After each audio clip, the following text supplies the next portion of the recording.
आया परीक्षा संपली, आजपासून शाळेला सुट्ट्या.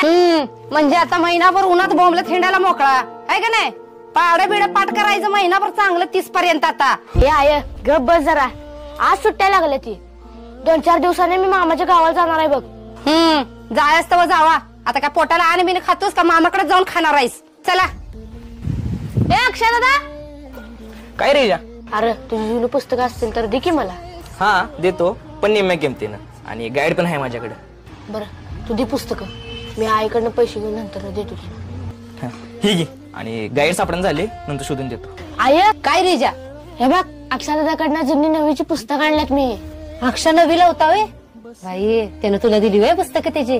होय, निम्या किमतीनं घेऊन जा म्हणला. आज बापाकडनं पैसे घेते, अक्षयचं पैसे देऊन टाकते पुस्तकाचं. आणि गाईड बी देतो म्हणलाय बाय. अरवळीची पानं का फाडायला लागलायस? जुन्या वयातली पानं शिल्लक राहिली ती एकत्र करून बाइंडिंग करून आणतो की. त्यानं मग एक मोठी वही तयार होत्या. म्हणजे पुढच्या वर्षी 1-2 वेळा कमी आणलं तरी चालते आणि तेवढाच खर्च वाचते ग. हिजा, कमी वयात लय समज आहे बघ तुला. आपल्या परिस्थितीची चांगली जाण आहे. असंच लक्ष देऊन अभ्यास कर बर का. आणि विसरू नकोस हे दिवस कधी. त्यामुळे आयुष्यात कवा वाया जाणार नाहीस बघ तू, असाच जर वागत राहिलास तर. काय मुला? आय तू नको काळजी करूस. तू आणि पप्पा कसले दिवस काढलेत ते मला माहिती आहे ग. त्यामुळे मी वाया जायचा इश्यूच येत नाही.